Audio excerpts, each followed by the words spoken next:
Hello everyone, this is Kalpana working as an assistant professor in SNS College of Technology in AIDS department. Today we are going to discuss a topic in data structure. The topic is arrays. Let's begin the session.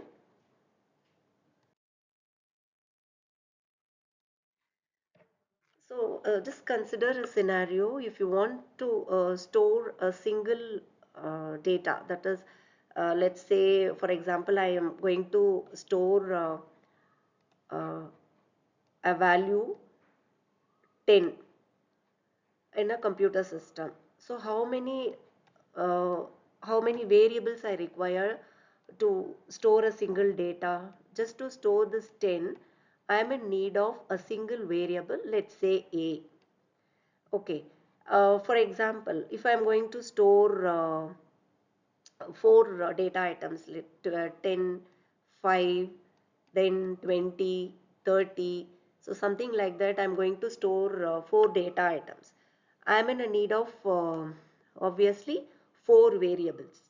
So what happens if I want to store 500 values or 1000 values? So I'm in need of 500 or 1000 variables. So just managing, handling 500,000 or numerous variables in a program is a tedious, it's a complex task. So to overcome that thing, we have a concept called arrays. Okay. So with the help of these things, with the help of this array, we are going to uh, store a group of data elements. We'll see what array is. Just consider an array is like a container. It is going to store a group of data elements of same type, which means the data type of all the elements should be of same category, same type.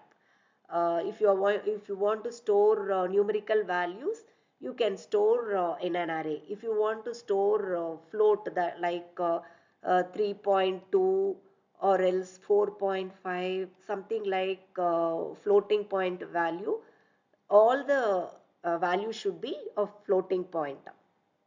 Or else if you want to store characters alone, it is possible.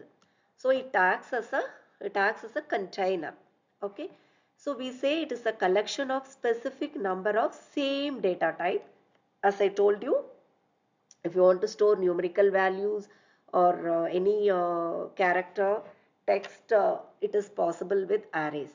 Okay, stored in consecutive memory location. That I will explain how the data are stored in array.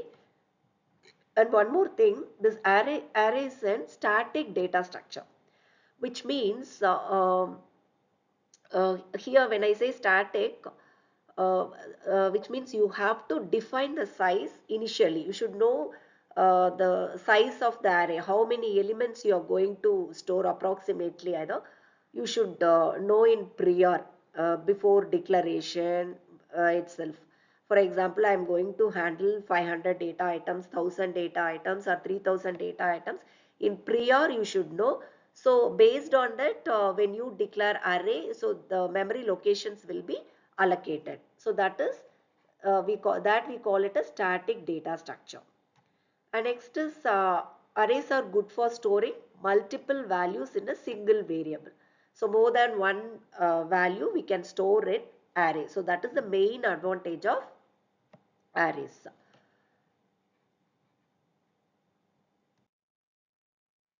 So we'll see the definition of an array.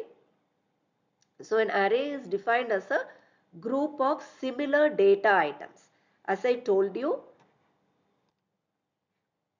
as I told you, it stores similar type of data elements, not a mixed one. Character, one data is of character type, another is of float type, another is of integer type. That is not possible with arrays. So it handles only same type of data elements, and it will store in contiguous, that is in consecutive manner memory location. It is going to store our data elements.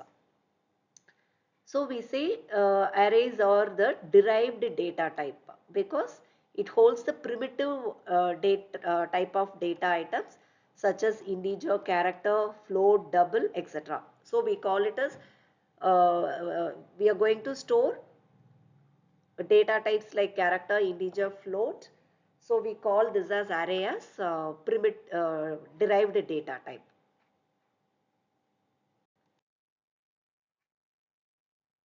And next is this is the representation of the array. So as I told you, just see this diagram. We have 10, 25, 30, 40, 42.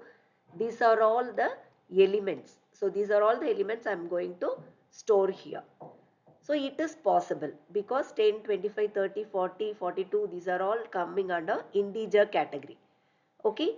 And whereas when you take this array, just consider this array, you have 15, A, B, true and 42. So these type of data are not allowed in array. You can't store these type of data items in array. Why? When you consider, when you take this first array, it has only numerical integer values. So that is possible, which means it is belonging to similar data type.